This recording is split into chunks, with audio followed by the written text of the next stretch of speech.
Okay, kicking off the show today, shall we have a look at what's been going on in the world of showbiz this week? When I grow up, I wanna be famous, I wanna be a star, I wanna be a movie. Now this week we're looking at strong women making the headlines. First up, news that will shock Coronation Street fans. Rita Sullivan, played by Barbara Knox, is to quit running the cabin after 36 years behind the counter.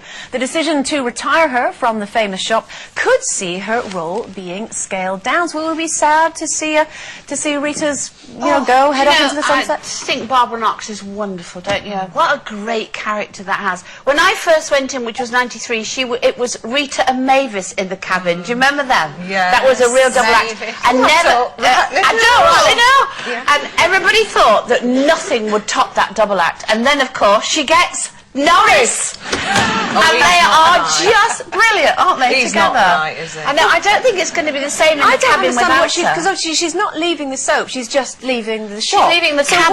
What's she going to do? Well, I assume she's doing less episodes. That's but what are they going to do with her? She might be just standing at the end. Well, she might get a 27-year-old toy boy. You never know. One of our people. You never know.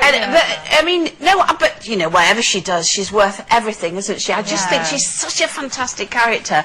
It's like all those soap queens, isn't it? Coronation Street was built on strong women. Yeah. You know, from Pat Phoenix to Ina to Minnie to... Oh, one of my favourites, Hilda. Oh, Hilda, yeah. I loved Hilda Ogden. My favourite part of that show was, not her leaving, obviously, but that bit where she was at the end and she'd had her hair done. Oh, there she is. Look at see, that does look like me on a Saturday afternoon. And we've even got that, wallpaper as well. Yes, and the ducks, yeah. They're worth a fortune, them now. But, you know, and that scene when she hadn't got the hairnet on, you know, she when she was that... Yeah. Oh, God, because she got a job in a posh house, didn't she? She went to be a cleaner. Yeah. See, I believe it all, me. And what did she sing? She used to sing when she cleaned. But no, but she sang a song then. What was it? Wish me luck as you wave me goodbye. Join in, everybody. It was so emotional, that one scene. Yeah. I liked Raquel. I mean, I know she's not been in it for a really long time. My favourite bit, I mean, look at her, she's so sweet, was when she was speaking French. Voulez-vous coucher avec moi? Ce soir, Ken? Yeah, that's right. I thought she was fabulous. She was a brilliant actress as well. My favourite has got to be Bette Lynch. Because I just loved the glamour and the leopard skin and everything was, you know, that bleached blonde hair. She used to do this, didn't she? Hey up, cock. She was a diamond. Well, I've got to say, the best moment for me was Maureen and the blow-up bed. It was you, The waterbed. The waterbed. It was you, darling. How funny was that? Oh, God, it was wonderful. Was that just the best? It was the best scene ever. Let's have a look. Let's have a look. Oh. You're fine now. Just a horse. Thank goodness you're all right. But we thought you were dead in your bath. Hey, Well, there's water cascading from here down into the cabin. coming right down the walls. You come battering at my door? What's happened? The bed's collapsing. There's water all over the place. Well, you better get out quick and... Oh my God! I haven't got any clothes on. Well, put my dressing down now. You'll be quiet.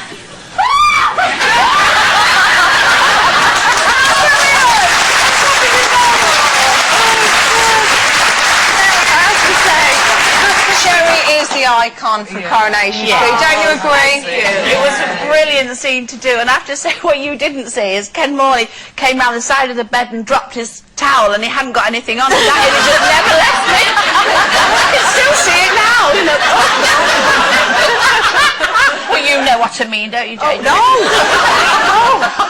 Now, talking of formidable women, despite spending almost a decade out of the spotlight, Whitney Houston looked like she'd never been away. She arrived in London to launch her new album. The 45-year-old, who's allegedly had a few difficult years, appeared to be the picture of health during her appearance this week. Miss Houston has sold more than 140 million albums since 1985, and observers say she's back on form and ready to reclaim her place as the world's greatest female singer. So, what do we think? Oh, you know, are we glad she's coming back? And do we think she's the greatest singer of our age? Well, there's a lot of great singers out there. I mean, for me, you know, she is up there with Bassey and Streisand and Aretha Franklin, of course. But she's got a classic voice that everybody is just instantly recognisable, isn't it? And I'm so thrilled she's back because, you know, in your 40s, it's like a muscle. It sort of gets better, and you as a vocal coach will know that, because I just love all Whitney's songs as well. She's got her own stamp on it, and we all imitate, you know, we all try and copy Whitney. So I applaud her for coming back, and I certainly hope this is the career break that puts her back up where she needs to be belongs. back, doesn't she? She's had a terrible journey. I grew up listening to Whitney. I think she was the most beautiful, one of the best, strongest singers I ever heard. Knew every word of every song. And I saw her live last year at a charity do. We were both there, weren't we? And I was heartbroken. She was speaking the songs and never sang a word. And I'm like, waiting for these big notes to come out, weren't we? And they just never came. And I just so hope, you know, that she has got herself back on track. Can a singer get that back then? Well, it depends on your lifestyle, you know. It depends. If you drink heavily, sleep deprivation, you know, living a wild lifestyle isn't very good for the vocal cords. Jane, you know. remember this. She's wicked.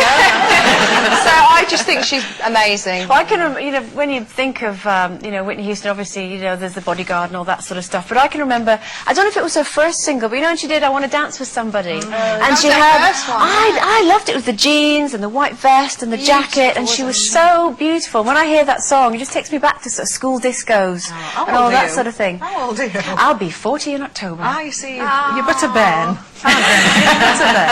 Yeah. See, what I remember Whitney for is my dog that died. Well, I had a dog called Kaya Savai Marana, and he died. And I was walking up Blackpool Pier at the time. When he died? No, not when he died. Dragging him along behind you. And she sang, I will always love you. And it really made me cry. And it's, you know, and I've never ever got over it. That's the best song ever. Isn't And it? what's the best bit in that song is on the key change. Yes. Where it goes silent for 4 beats, the drums come in, it's like, doo, and absolutely. What you mean, like this? Oh, yeah.